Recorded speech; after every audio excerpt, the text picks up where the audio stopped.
আর রাষ্ট্রপতি রাজ্যপাল তো দলের ঊর্ধ্বে।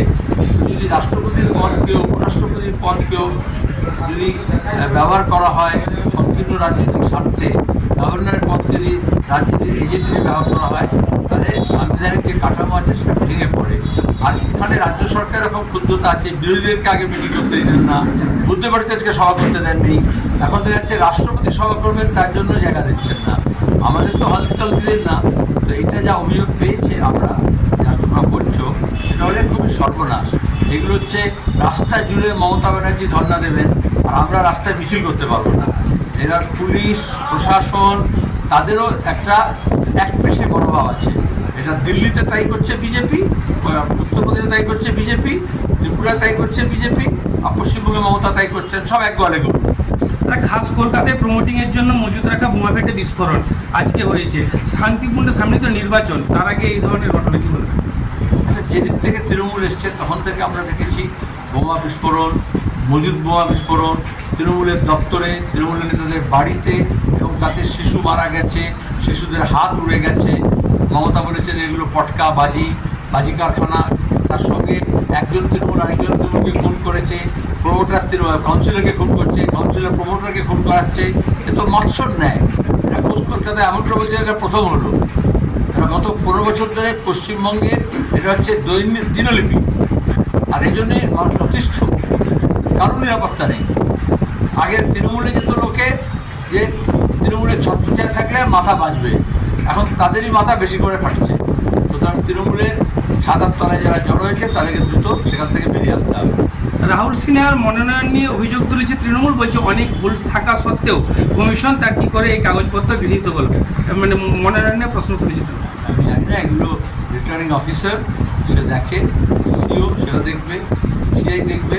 কিন্তু যদি প্রশাসন পক্ষপাতদুষ্ট হয়ে যায়, পঞ্চায়েতে যেরকম রাজ্য বিজেপির হয়ে দলদাস ভিত্তি করে সরকারি অফিসার, এখন ইলেকশন কমিশনের লোকজনও দেখছি দলদাস ভিত্তি করছে। মুখ্যমন্ত্রী বলেছে ভবানীপুরে ইতিমধ্যে 60 জনের নাম বাদ হয়েছে, বলছে পারলে সব বাদ দিয়ে দিন, তবু আমি জিতে দেখাবো। মুখ্যমন্ত্রী এখন চিন্তা ভবানীপুর, তার নিজের পরিবার। 60,61 লক্ষ মানুষ হচ্ছে তোমার কি অ্যাডজুডিকেশনে গেছে, 60 লক্ষ ডিলিট হয়েছে। উনি নিজেই বলেছেন 1,20,000 বাদ যাবে। বিজেপি বলেছে, উনিও বলেছেন, আগে থেকে জানতেন। তালিকা প্রকাশের আগেই তিনি বলেছেন 1 লক্ষ, আমার কাছে খবর আছে 1,20,000 বাদ যাবে। তার মানে যেরকম জগদীপ ধনখড়কে উপরাষ্ট্রপতি করার সময় হেমন্ত বিশ্ব শর্মা, মমতা আর জগদীপ ধনখড় দার্জিলিংয়ে লুকিয়ে বৈঠক করেছিলেন, এখন যেরকম রাজ্যপাল পরিবর্তনের ব্যাপারে গোপনে যেরকম কথা হয়ে গেছে অমিত শাহ এবং মমতার মধ্যে, এরকম 1,20,000 বাদ যাবে, 1,20,00,000 বাদ যাবে, এটাও বিজেপি তৃণমূল আপোষে ঠিক করে নিয়েছিল। এটাই তো স্পষ্ট। এখন এই গোটা রাজ্যের মানুষ, মালদা, মুর্শিদাবাদ, 2 দিনাজপুর, 2 24 পরগনা, এই খোদ মিদনাপুর, তারপর হচ্ছে তো বর্ধমান, সর্বত্র মানুষ দিশেহারা। মমতা ব্যানার্জি এখন নিজের পরিবার আর নিজের ভোট আর নিজের কেন্দ্র নিয়ে ব্যস্ত, রাজ্যের কথা ভুলে গেছে। এসআইআর শেষ না হলে নির্বাচনে অংশগ্রহণ নয়, বিজেপি রাজ্য সভাপতি আজকে জানিয়েছে। খুব রাখাচ্ছিল, খুব নাচছিল, কী হলো? তেল পুড়ে গেল, তেলানের যুদ্ধে পড়ে তো দিল্লি থেকে তেল নিয়ে তবেই তো নাচানাচি করে বিজেপি নেতারা। এই সভাপতি হোক, আগের সভাপতি হোক, ভবিষ্যতের সভাপতি হোক, নিজেদের বিচার বুদ্ধি আছে। তাহলে রোহিঙ্গা বাদ যাবে, জিহাদি বাদ যাবে, বাংলাদেশি বাদ যাবে, এইসব বলেছিল। আর এখন বিজেপি যারা সমর্থক উদ্বাস্তু কলোনিতে, মতুয়াতে যারা বিজেপি করেছিল, তারা এখন দল ছাড়ছে। এখন চোর পাড়ালে বুদ্ধি পারে। হুমায়ুন কবির বলছেন যে আপনি যদি রানীনগর থেকে দাঁড়ান তাহলে উনি সিট ছাড়বেন, অন্য কোথাও দাঁড়ালে আপনি সিট ছাড়বেন। এটা রাজা রানীর গল্প নয়, সম্রাজ্ঞীর গল্প নয়। বামফ্রন্ট আলোচনা করছি, আমরা আসন সমঝোতা করেছি, তারপরে বৃহত্তর বামফ্রন্টের বাইরে যারা বামফ্রন্ট থেকে তাদেরকে দিয়েছি, তারপরে বিজেপি আর তৃণমূলের হয়ে কথা বলবে না, তাদের পক্ষে যাবে না, এরকম লোকজনের সঙ্গে আমরা কথা বলবো। আর আমি কোথায় দাঁড়াবো সেটা আমার দল ঠিক করে, আমিও ঠিক করি না। আর সে তো অন্য কোনো দলের নেতা কী করে ঠিক করবে? আর আমি আগে থেকে প্রথমে এখানে ঘোষণা করে দিচ্ছি, আমাদের পার্টির রাজ্য সম্পাদক হওয়ার পরে আমি যখন বিধানসভা নির্বাচনের প্রস্তুতি 1 বছর আগে থেকে নিচ্ছিলাম, তখন আমরা সিদ্ধান্ত গ্রহণ করে নিয়েছি যে আমি আদৌ দাঁড়াবো কিনা। যে রাজ্যপালের পাশে বসতে মমতা বন্দ্যোপাধ্যায়ের ভয় লাগতো, সেই রাজ্যপাল চলে যাওয়ার পরে তিনি কার্যত ক্ষোভ প্রকাশ করেছেন। এবং ভোটের আগে এইভাবে রাজ্যপাল চেঞ্জ করাকে কি অন্যভাবে কোনোভাবে দেখছেন? আমি অন্যভাবে কোনোভাবে দেখবো কেন? সব দিক থেকে দেখছি। বিজেপির কী স্বার্থ, তৃণমূলের কী স্বার্থ, মমতার কী স্বার্থ, শুভেন্দুর কী স্বার্থ, অমিত শাহের কী স্বার্থ, সব দেখতে হয়। এটুকু বুঝি রাজ্যের স্বার্থে এটা নয়। মুখ্যমন্ত্রী মমতা বন্দ্যোপাধ্যায় আজকে মঞ্চ থেকে ঘোষণা করলেন যে যুবসাথী প্রকল্পের আজ থেকে 1,500 টাকা করে ঢুকতে দেবে। কোনো মঞ্চটা কিসের জন্য হয়েছে? সরকারি কোনো ঘোষণার জন্য? ওটাকে আর সরকারের না তৃণমূলের? এই যে মঞ্চ করেছে ধর্ণা মঞ্চ না সার্কাসের তাবু, সেটা নাকি বিয়েবাড়ির আসর আমি জানি না, কিন্তু সেটা কিসের জন্য? তৃণমূলের থেকে করা হয়েছে না সরকারের তরফ থেকে? আমার প্রথম প্রশ্ন করেছে তো না থাকে। যদি তৃণমূল হয়ে থাকে তাহলে সেখানে সরকারি ঘোষণা কেন? যদি সরকারি হয়ে থাকে সেখানে রাজনৈতিক লড়াই কেন? তৃণমূল সরকার আসার পর প্রত্যেকটি নির্বাচন ওরা আগে প্রশ্ন উত্তরটা পুরো দিয়ে দিই, এখন দিই এখন প্রশ্ন করলাম, আমি উত্তর দেবে না, কিন্তু আমি একটু বলি। একদিকে বলছেন যুবসাথী প্রকল্প ঘোষণা করছেন, আর অন্যদিকে হরিশ্চন্দ্রপুরে বিডিও বলেছে যে যুবসাথী যারা আবেদন করেছে তাদের ভোটার কার্ড দেখাতে হবে, এবং যারা অ্যাডজুডিকেশনে গেছে, বিচারাধীন গেছে, তাদের দরখাস্ত আপলোড করা হবে না। পুরো ইসিআই যা করেছে ওরা তাই করছে।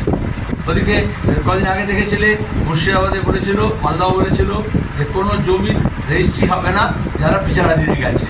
তাহলে কে কার বিরুদ্ধে লড়ছে? রাজ্য সরকার নিজে সিদ্ধান্ত গ্রহণ করেছে এই যে যারা বিচারাধীন গেছে তারা সবাই রাজ্য সরকারের অফিসারদের গাফিলতিতে ইসিআই এর ব্যবহারে। এটাই হচ্ছে বিজেপি আর তৃণমূলের মিলিভাগাত। তৃণমূল সরকার আসার পরে প্রত্যেকটা নির্বাচনের প্রহসন হয়েছে, আপনারা অভিযোগ করে এসেছেন। এইবারের নির্বাচন আপনারা কি রাষ্ট্রপতি শাসন করে চান? আমরা এক কথা বারবার কেন বলবো? এরা তো বলেছে নির্বাচনকে ঘিরে সার্কাস করতে চেয়েছে বিজেপি। আর এই জন্য এখানে নেতা নেত্রী নেই, নানা রকমের জীবজন্তুর আওয়াজ প্রতিদিন শুনতে পাচ্ছি। কখনো সাম্প্রদায়িক বিভাজনের কথা বলছে, কখনো মারামারি খুনোখুনির কথা বলছে, কখনো নিজের স্বার্থের কথা বলছে।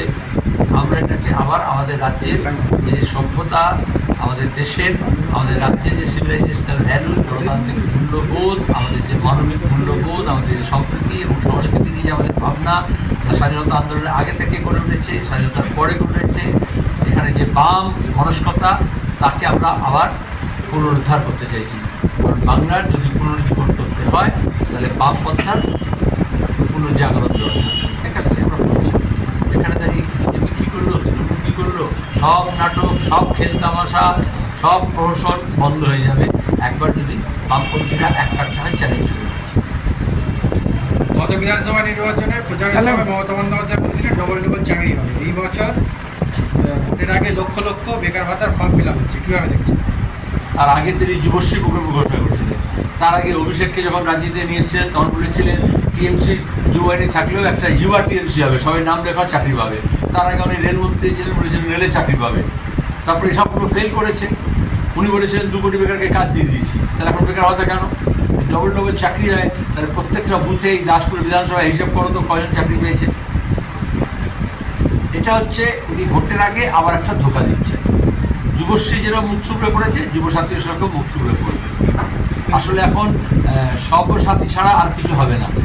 আমরা সেই জন্য এই বাংলার একেবারে সর্বনাশের কিনারে নিয়ে এসে ছেড়েছিল, সেখান থেকে আমরা বাঁচাতে চাইছি। এই ভোটে আপনাদের ইস্যু কী কী হবে? কাজ, শিক্ষা, রুজি রুটি, স্বাস্থ্য, পথ ঘাট, বিজলি বাতি, সার, ফসলের দাম, মজুরি, 100 দিনের কাজ, আবাসন, যেখানে দাঁড়িয়ে মানুষের হচ্ছে তোমার গিয়ে অধিকার প্রতিষ্ঠা হয়, গণতান্ত্রিক অধিকার প্রতিষ্ঠা হয়, মানুষের যাতে সম্মিলিত উদ্যোগ গড়ে ওঠে, সেই প্রয়াস। তার সঙ্গে দাঁড়িয়ে আমাদের আইসিডিএস সেন্টারগুলো, আমাদের মিড ডে মিলগুলো আরও ভালো করতে হবে। কত রাজ্য কত এগিয়ে গেল, কত দেশ কত দূরে এগিয়ে গেল। আমাদের এখানে একটা পুষ্টিকর খাদ্য দেওয়া হয় না, একটা পরিশুদ্ধ পানীয় জল দেওয়া হয় না, একটা তোমার গিয়ে ব্যবস্থা করা যেখানে আছে সেখানে একটা পরিষ্কার পরিচ্ছন্নতা থাকে না, আমিষ খাবার দেওয়া হয় না। আর বিজেপি সেখানে এসে বলছে ডিমও বন্ধ করে দেবে। এখানে ডিমও মাসে 2 মাসে একটা জুটতো, এখন সেটাও বন্ধ হয়ে গেছে। সুতরাং আমাদের ছেলেমেয়েরা যাতে পৌষ্টিক আহার পায়, স্বাস্থ্যসম্মত হয়, খেলাধুলোর সুযোগ পায়, শিক্ষা দীক্ষা হয়, স্কুল কলেজ করে আমাদের বয়স্কদের যাতে স্বাস্থ্য পরিষেবা ঠিকমতো হয়, আর কলকারখানা গড়ে ওঠে, বেকার ছেলেমেয়েরা যাতে কাজ পায়, কৃষকরা ফসলের দাম পায়, প্রত্যেকের মাথার উপর ছাদ হয়, প্রত্যেক ঘরে যাতে পরিশুদ্ধ পানীয় জল পৌঁছে।